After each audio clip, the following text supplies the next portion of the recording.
हम छी दीपा, अहाँ सब जानते छी और आइ अहाँ सबके हमर छोट छिन ब्लॉग में स्वागत है। प्रणाम मिथिलावासी, अहाँ सब केहन छी? हम बहुत नीक छी और आइ विदा हो गेल छी हम और अंश के स्कूल जाए के। अंश के स्कूल में पीटीएम छै। ओना तो हम अंश के स्कूल के पीटीएम में एकदम मिस नहीं करै छी, लेकिन जहाँ मिस करऽ चाहब तऽ अंश हमरा बिसरऽ नहीं दै छै। तऽ पीटीएम से जहाँ निकलऽ लगलहुँ तऽ देखियो कते सुंदर रंगोली छलैया आ रंगोली से देखैत निकलैत काल में जे छै से हम सब निकलैते रही बाहर पीटीएम सब कंप्लीट केला के बाद। तऽ अंश के एक टीचर भेटा गए जे कि रिश्ता में हमारे भाइयों लगता और ये हमारे बहुत फेवरेट है। और सर बताइए अभी आप क्या क्या पढ़ाते हैं स्कूल में? यहाँ पर पढ़ाते हैं हम। यहाँ पर तो पीटी टीचर है पहला नंबर। हाँ। दूसरा नंबर क्या है कि यहाँ पर स्कूल में क्या है कि मतलब एकेडमिक पढ़ाई के साथ साथ यहाँ पर बहुत भी एक्स्ट्रा एक्टिविटीज़ पर ही फोकस किया जाता है। जैसे चेस हो गया, यहाँ पे ऑल ओवर अभी नेशनल लेवल पे खेल के आए हैं, ऐसा है। इंटरनेशनल लेवल पे खेल रहे हैं, ऐसे यहाँ पे चेस खेलने वाले बच्चे यहाँ पर है। इसके साथ साथ म्यूज़िक भी काफ़ी अच्छी पढ़ाई होती है। अभी टॉप लेवल पे अभी हमारे स्कूल भी म्यूज़िक पे पार्टिसिपेट किया था, टॉप लेवल पे आया था। इसके अलावा गेम्स भी यहाँ पर स्पोर्ट्स का बहुत बढ़िया है। अभी पिछले वर्ष हम बच्चों को लेके गए थे हम लोग गेम्स में, सभी लोग ने गोल्ड मेडल लेकर के आए। तो पढ़ाई के साथ साथ यहाँ पर क्या है, कंपेरेटिवली जो है बहुत सारे जो अदर एक्स्ट्रा एक्टिविटीज़ उस पर ज़्यादा फोकस किया गया और काफ़ी अच्छी तरह से कराया भी जा रहा है। तो ऐसा है। थैंक यू सो मच बताने के लिए। और मुझे तो पर्सनली बहुत ही अच्छा लगता है यहाँ का एनवायरनमेंट और जो भी माहौल है। तो और स्कूल आगे जाए, हमारे बच्चे भी अच्छे करें। सुंदर बातचीत के बाद हम सब विदा भ गेलहुँ ऑटो से। क्या अंश के पापा आई के दिन में नहीं रहे छथिन, शनि दिन का हुनकर बिजी शेड्यूल रहे छै। तो ऑटो से ही हम अंश घर आबि गेलहुँ।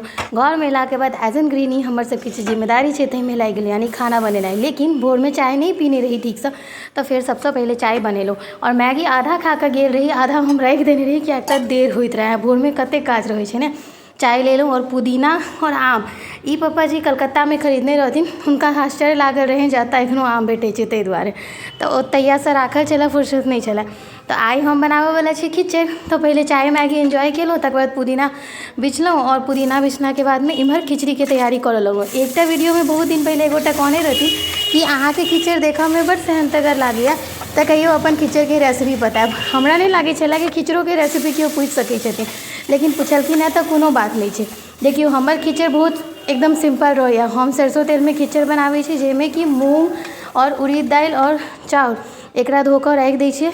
ओकर बाद में सब तरकारी के काटि के राखि लेलहुँ जे देबऽ के बाद। तकर बाद में हम जीर के और तेजपत्ता के साथ में हल्का सा हींग दऽ कऽ और सुखायल मिरचाई के फोरन दऽ कऽ सबसे पहले प्याज लहसुन अदरक के भूजि लै छी। तकर बाद ओहिमे जेना एखन देलियै आलू कोबी टमाटर, ओकरा दऽ कऽ ओकरा सबके भूजि लेलहुँ। कोबी के आलू के पहले, तहन टमाटर, तकर बाद में भिजलाहा चाउर दालि के दऽ कऽ ओकरा खूब कुरकुरा कऽ के भूजि लेलहुँ। तहन ओहिमे पानि खसा देलहुँ और पानि देला के बाद में हम बीचे में नून हरैद धनिया पाउडर दऽ देने छलियै, हल्का सा मिर्ची पाउडर, किएक तऽ अंश की मिर्ची बेसी पसंद छै। तकर बाद एहि कलकत्ता से प्लेन पापड़ अनलहुँ हैं, जे कलकत्ता वाला थारी में अहाँ सब अक्सर देखने हेबै। तो वो सेहो तरऽ लगलहुँ। खिचड़ में पापड़ बड़ नीक लागै छै। और ई जे मसाला खिचड़ होइ छै ने, ई मसाला खिचड़ में ना अहाँ ओनाहू मसाला खिचड़ खइयो तो एहिमे किछु मेजन के आवश्यकता नहीं होइ छै। लेकिन हम सब अपना सब लए पुदीना आम के चटनी बनेने रही, तो अंश लए आम के दूटा खटमिट्ठी बना देने रही। किएक तऽ हमरा लग 4 गो आम छलै, तो ओहिमे हम दूटा के खटमिट्ठी और दूटा के जे छै से चटनी बना लेलिए। तो ओहो इम्हर चढ़ल छलिए। गृहिणी मतलब जिम्मेदारी, और जिम्मेदारी मतलब सबके पसंद हमरा हिसाब से। अहाँ सबके की लागैए से अहाँ सब कमेंट में हमरा जरूर कहब। और देखियो खाना बनाबैत बनाबैत हम हालांकि डेली ब्लॉग्स नहीं शूट करै छी, टाइम की कमी या हमरा पसंद नहीं है। लेकिन समटाइम्स कखनो कखनो का किछु रहै छै तऽ मोन होइ छै ने जे डायरेक्ट अपन व्यूअर से बात करी किछु वीडियो के माध्यम से।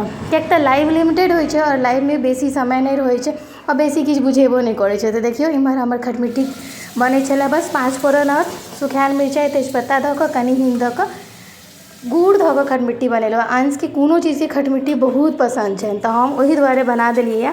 और इम्हर जे छै से अंश के पप्पा नहीं आयल छलखिन हैं, तो अंश लंच टाइम में एथिन। हम शनि दिन का खिचड़ी बनेबे टा करै छी। अहाँ सब बनाबै छी कि नहीं कमेंट में जरूर कहब। हमरा ई नहीं पता कि किया, लेकिन हमरा लागैए कि अगर कोनो ट्रेडिशन छै तऽ फॉलो करबाक चाही, ताहि दुआरे। ओकर बाद में जे छै से चटनी पुदीना के खोलते देरी एतेक सुंदर सुगंध एलै से तऽ अहाँ सब हमर फेस पर देखबे केलिए। और साथ में आम के खटमिट्ठी भी खूब गमकै छलै, किएक तऽ एहिमे गुड़ छै ने, ताहि दुआरे। बस हैया चटनी और सब खिचड़ तिचड़ बनकर तैयार भऽ गेल। ताबे तक में अंश के पप्पा आबि गेलखिन, साथे साथे गरम गरम खिचड़ सर्व कऽ देलहुँ। हमरा खाना बनेनाइ और गरम गरम खुएनाइ बहुत पसंद है। अहाँ सबके केहन लागल हमर वीडियो कमेंट में जरूर कहब। और नया छी तऽ पेज के फॉलो करिए। फिर भेटै छी, बाय।